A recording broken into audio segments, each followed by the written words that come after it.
வணக்கம் ஃப்ரெண்ட்ஸ். இன்னைக்கு நம்ம இந்த வீடியோவில் ஃபேமிலி லா 2ல ரொம்ப ஒரு முக்கியமான டாப்பிக்கான முஸ்லீம் லா ஆஃப் இன்ஹெரிட்டன்ஸ், அதாவது இஸ்லாமிய வாரிசுரிமை சட்டத்தில் சொத்தானது எப்படி பங்கீடு செய்யப்படுது அப்படிங்கிறத ரொம்ப டீட்டெயிலாக அதே நேரத்தில் சிம்பிளாக பார்க்க போகிறோம். நீங்கள் லா ஸ்டூடெண்ட் அப்படின்னா மறக்காமல் நம்ம சேனலை சப்ஸ்கிரைப் பண்ணிக்கோங்க. நம்ம சேனலில் தொடர்ந்து லா சப்ஜெக்ட் சம்மந்தப்பட்ட வீடியோஸ் அப்லோட் பண்ணிட்டு வரோம். வாங்க வீடியோக்குள்ளே போகலாம்.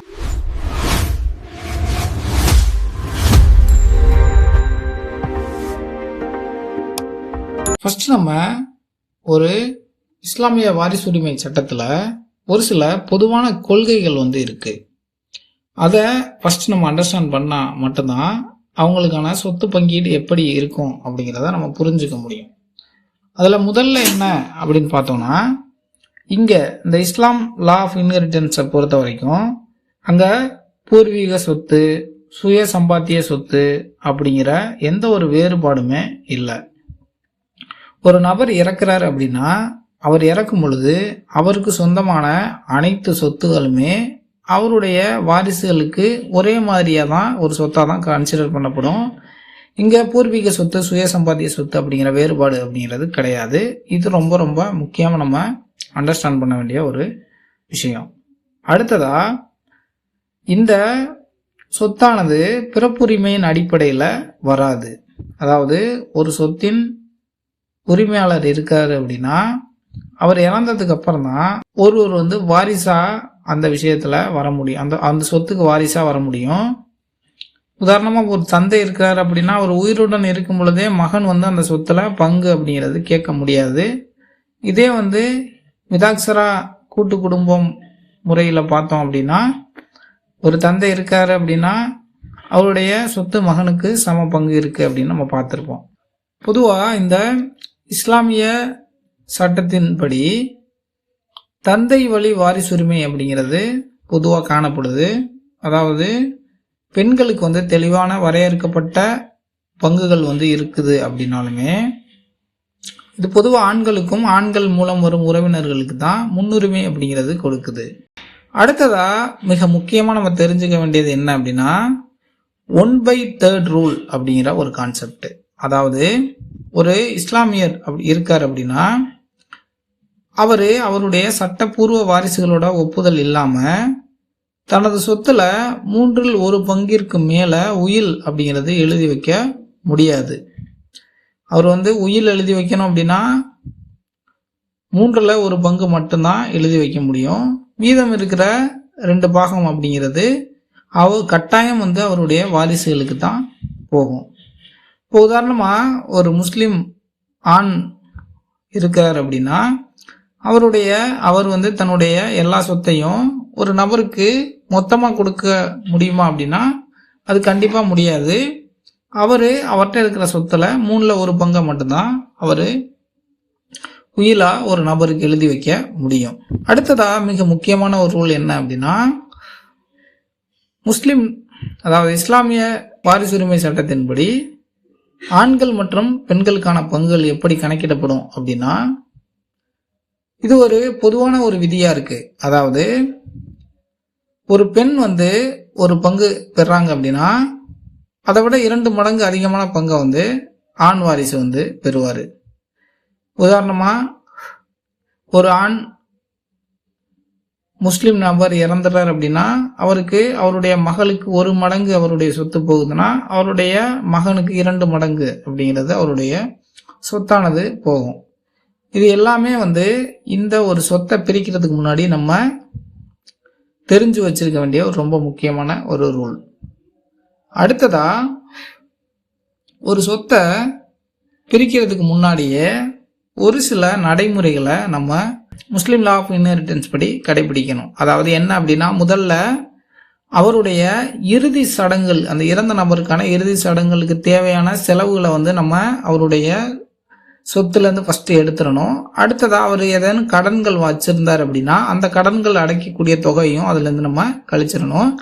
அடுத்ததா அவர் தன்னுடைய மனைவிக்கு ஏதேனும் மகர் வழங்க வேண்டியது வழங்கப்படாம விட்டிருந்தார் அப்படின்னா அதையும் நம்ம அதுல இருந்து எடுத்துடணும். அடுத்ததா நம்ம முன்னாடியே பார்த்த மாதிரி அவர் ஒரு உயில் எழுதி வச்சிருக்காரு அப்படின்னா அந்த உயிலையும் நம்ம எவ்வளவு எழுதி வச்சிருக்காரோ அந்த உயிர் சொத்தையும் நம்ம அவருடைய சொத்துலேருந்து கழிச்சிட்டு மீதமுள்ள சொத்தை தான் வந்து நம்ம பங்கீடு அப்படிங்கிறது செய்யணும்.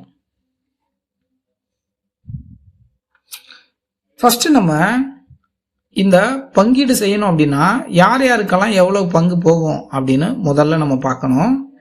இதில் இஸ்லாமிக் லா ஆஃப் இன்ஹெரிட்டன்ஸை பொறுத்த வரைக்கும் 3 வகையாக வந்து நம்ம வாரிசுகளை பிரிக்கலாம். அதில் முதல்ல யார் அப்படின்னா ஷேரர்ஸ் அப்படின்னு அழைக்கப்படுறவங்க, அவங்கள பங்கீட்டாளர் அப்படின்னு நம்ம குறிப்பிடுவோம். இந்த ஷேரர்ஸ்லாம் யார் அப்படின்னா குரானிக் ஹேர்ஸ் அப்படின்னு அழைக்கப்படுற, அதாவது திருக்குரான்லேயே அவங்களுக்கு எவ்வளவு பங்கு கொடுக்கணும் அப்படிங்கிறத தெளிவாக வரையறை பண்ணி வச்சுருக்காங்க. அந்த திருக்குரான்ல குறிப்பிடப்பட்ட பங்குகளை நிச்சயமாக அந்த நபர்களுக்கு கொடுக்கணும் அப்படிங்கிறது தான் இந்த ஷேரர்ஸ் அப்படிங்கிற கான்செப்ட். இந்த ஷேரர்ஸ்குள்ளே யாரெல்லாம் வருவாங்க, அவங்களுக்கு எவ்வளோ பங்கு கொடுக்கணும் அப்படின்னு பார்த்தோம்னா இந்த ஷேரர்ஸை பொறுத்த வரைக்கும் ஆண்கள் வந்து 4 நபர்கள் வந்து வருவாங்க.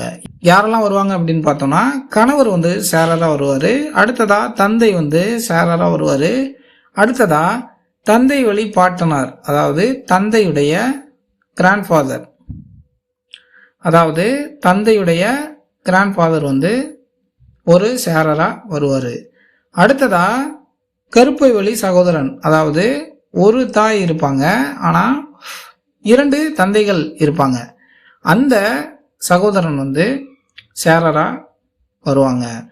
இப்போ இந்த கணவருக்கான பங்கு எப்படி பிரிப்பாங்க அப்படின்னு பார்த்தோம்னா, ஒரு மனைவி வந்து கணவரை விட்டுட்டு இறக்குறாரு அப்படின்னா அந்த மனைவிக்கு குழந்தைகள் இருக்காங்களா இல்லையா அப்படிங்கிறத பொறுத்து அவருடைய பங்கு அப்படிங்கிறது மாறும்.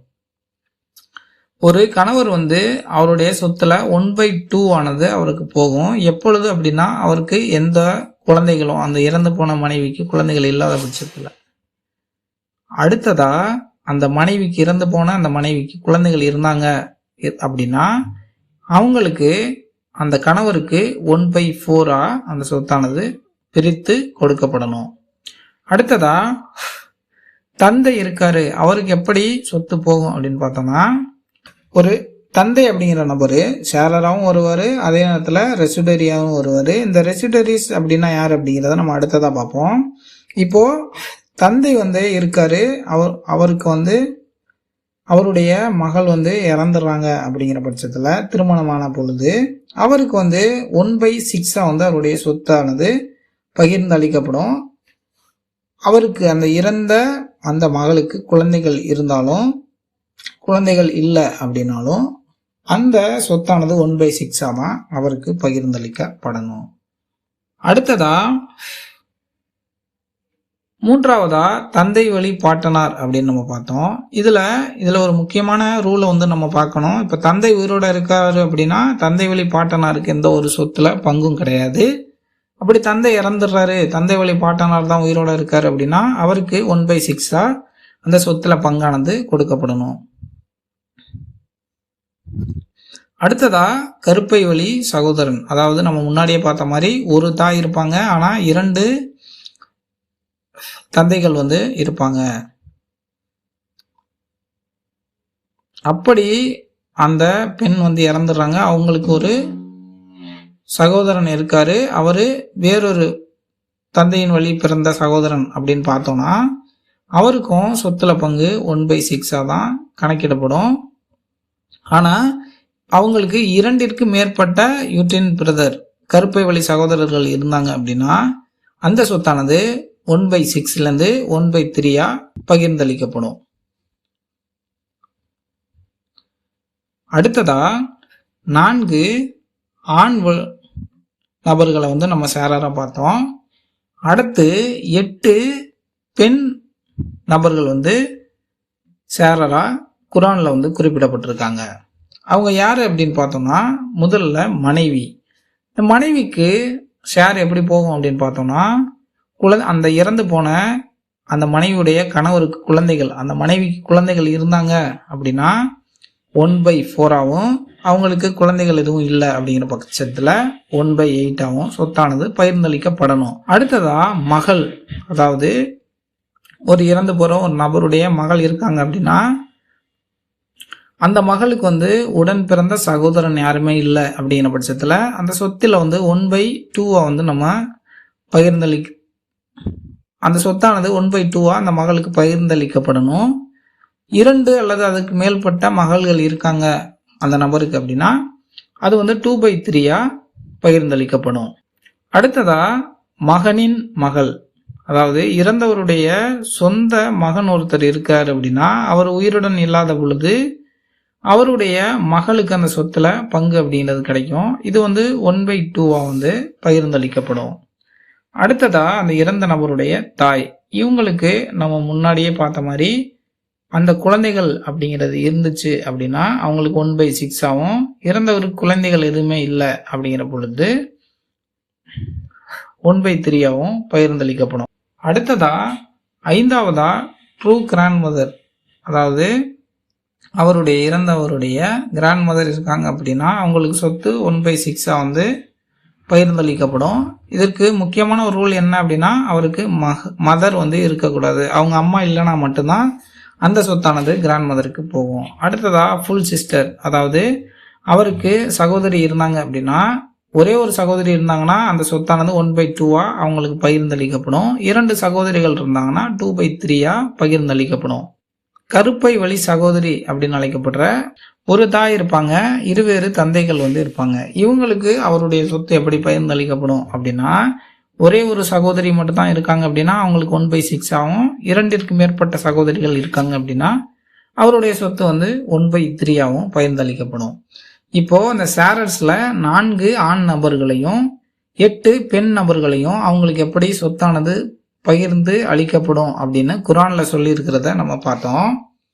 அடுத்ததா இந்த வாரிசுகளுக்கு அப்புறமா இப்போ இந்த மாதிரி எந்த ஒரு ஷேரர்ஸுமே இல்லை அப்படிங்கிற பட்சத்துல அடுத்ததா ரெசிடரிஸ் அப்படிங்கிற நபர்களுக்கு அந்த சொத்தானது போகும். இந்த ரெசிடரிஸை பொறுத்த வரைக்கும் 3 மிக முக்கியமான விதிகளை நம்ம பார்க்கணும். ஃபர்ஸ்ட் என்னன்னா அந்த ஷேரர்ஸ் யாருமே இல்லை அப்படிங்கிற பட்சத்துல இந்த ரெசிடரிஸ் வந்து 3 வகையா அந்த சொத்தை வந்து எடுத்துப்பாங்க. முதல்ல த லெஃப்ட் ஓவர் ரூல் அப்படின்னு அழைக்கப்படுற எல்லா ஷேரரும் எடுத்தது போக மிச்சம் பங்கு இருக்கு அப்படின்னா அந்த அனைத்து பங்கையுமே அவங்க வந்து எடுத்துக்க முடியும்.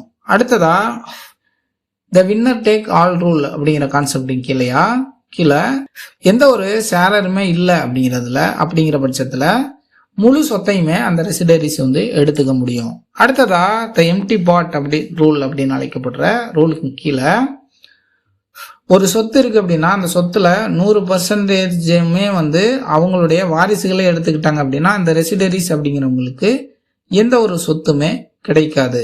இத சொல்றதுதான் இந்த முக்கியமான கோர் பிரின்சிபல்ஸ் வந்து இதை நம்ம கண்டிப்பா தெரிஞ்சுக்கணும். 3வது டிசன்ட் கிண்டட் அப்படின்னு அழைக்கப்படுற தொலைதூர உறவுகள். இவங்க வந்து 4 வகையா வந்து நம்ம பிரிக்கலாம். முதல்ல பெண்கள் மூலமான சந்ததியினரை பொறுத்த வரைக்கும் மகளுடைய குழந்தைகள், மகனுடைய மகளுடைய குழந்தைகள் அப்படின்னு குறிப்பிடலாம். அல்லது அடுத்ததா பெண்கள் மூலமான மூதாதையரை பொறுத்த வரைக்கும் தாய் வழி பாட்டனார்கள், தாயின் பாட்டி போன்றவர்கள் வந்து இந்த தொலைதூர உறவுகளோட அடிப்படையில் வருவாங்க. அடுத்ததா பெண்கள் மூலமான சந்ததியினர் பொறுத்த வரைக்கும் சகோதரியுடைய குழந்தைகள், சகோதரனுடைய மகள்கள், கருப்பை வழி சகோதரனின் குழந்தைகள் அவங்கெல்லாம் வருவாங்க. அடுத்ததா தந்தையுடைய தங்கை, அதாவது அத்தைகள், தந்தை வழி அத்தைகள், தாய் மாமன், தாய் வழி சித்திகள் போன்றவங்க வந்து இந்த தொலைதூர உறவுகளா வருவாங்க. இந்த முஸ்லீம் லா ஆஃப் இன்ஹெரிட்டன்ஸை பொறுத்த வரைக்கும் இந்த 3 வகையா தான் சொத்தானது பங்கிடப்படும். முதல்ல நம்ம பார்த்த மாதிரி குரானிக் ஹேர்ஸ் அப்படின்னு அழைக்கப்படுற ஷேரர்ஸ், அவங்களுக்கு குரான்ல எவ்வளவு பங்கு பகிர்ந்தளிக்கப்படணும் அப்படிங்கிறத தெளிவா வரையறை பண்ணியிருப்பாங்க. அடுத்ததா ரெசிடரிஸ் அப்படி என்று அழைக்கப்படுற அந்த சொத்திற்கு எந்த ஒரு வாரிசுகளுமே இல்லை, ஷேரர்ஸ் யாரும் இல்லை அப்படின்னா அந்த சொத்தை எப்படி பங்கிட்டு எடுத்துப்பாங்க அப்படின்னு ரெசிடரிஸ் அழைக்கப்படுற அந்த நபர்கள் நம்ம பார்த்தோம். அடுத்ததா முக்கியமான இந்த தொலைதூர உறவுகள், அவங்களுக்கு பங்கு எவ்வளவு அப்படிங்கிறதை நம்ம பார்த்தோம். இப்போ இதை பேஸ் பண்ணி ஒரு ப்ராப்ளம் பார்த்தோம் அப்படின்னா, இப்போ ஒரு முஸ்லீம் நபர் வந்து இறந்துடுறாரு. அவர் வந்து அவருடைய மனைவி, அவருடைய அம்மா, அவருக்கு ஒரே ஒரு சன் இருக்காரு. அவங்கள விட்டுட்டு அவர் இறந்துறாரு அப்படின்னா அவருக்கு தேவையான அந்த இறப்பிற்கான அந்த செலவுகளை எடுத்து வச்சுட்டாங்க, அவங்களுடைய கடன்களையும் எடுத்து வச்சுட்டாங்க. அது போக 2,40,000 ரூபாய் கையில் இருக்கு அப்படின்னா ஃபர்ஸ்ட் நம்ம இதை எப்படி அனைவருக்கும் பிரித்து கொடுக்கணும் அப்படின்னா ஃபர்ஸ்ட் நம்ம ஷேரர்ஸ்லாம் யாரு அப்படிங்கிறத நம்ம இதில் ஐடென்டிஃபை பண்ணணும். முதல்ல யாரு ஷேரராக வருவாங்க அப்படின்னா குரானிக் ஷேரரை பொறுத்த வரைக்கும் ஒய்ஃப் வந்து குரானிக் ஷேரராக வருவாங்க. அடுத்ததா மதர் வந்து குரானிக் ஷேரராக வருவாங்க. இப்போ இதில் ஃபர்ஸ்ட் நம்ம அவருடைய ஒய்ஃபுக்கு குரானில் எவ்வளோ வந்து கொடுத்துருக்காங்க, எத்தனை பங்கு கொடுக்கணும்னு கொடுத்துருக்காங்க அப்படின்னு பார்த்தோம்னா நம்ம ஆல்ரெடி பார்த்தோம் அவருடைய சன்னை விட்டுட்டு இறந்துருப்பாரு. இப்போ அந்த இறந்து போற நபருக்கு குழந்தைகள் இருக்கு அப்படின்னா அந்த ஒய்ஃபுக்கு வந்து 1/8 தான் வந்து ஷேர் வந்து கணக்கிடப்படணும் அப்படின்னு நம்ம முன்னாடியே பார்த்தோம்.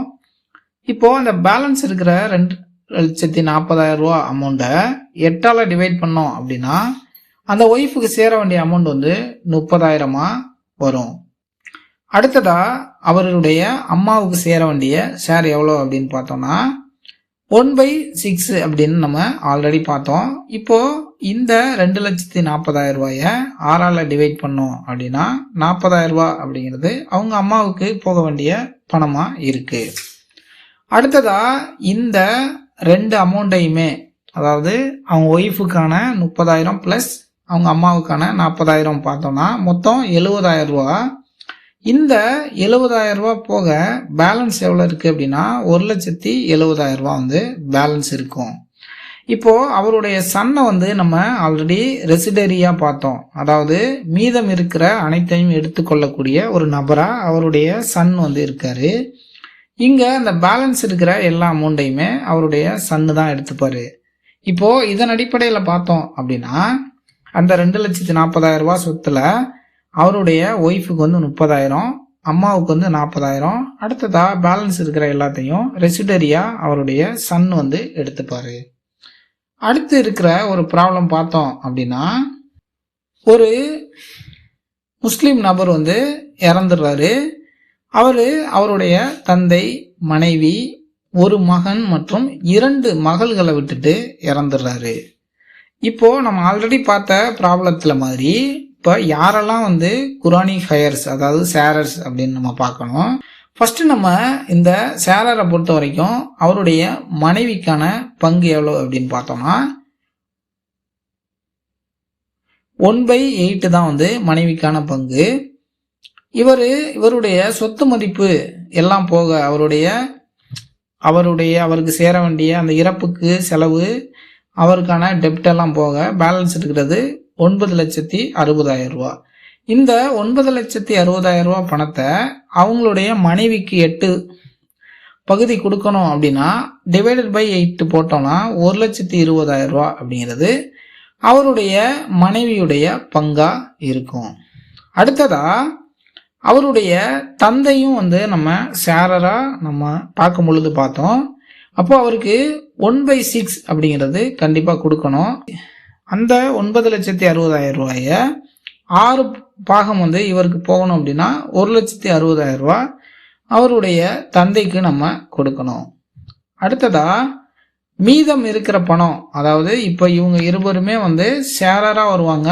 அவங்களுடைய பணத்தை, இவங்களுடைய மொத்த பணமுமே 2,80,000 ரூபா போக பேலன்ஸ் இருக்கிறது 6,80,000 ரூபா பேலன்ஸ் வந்து இருக்கும்.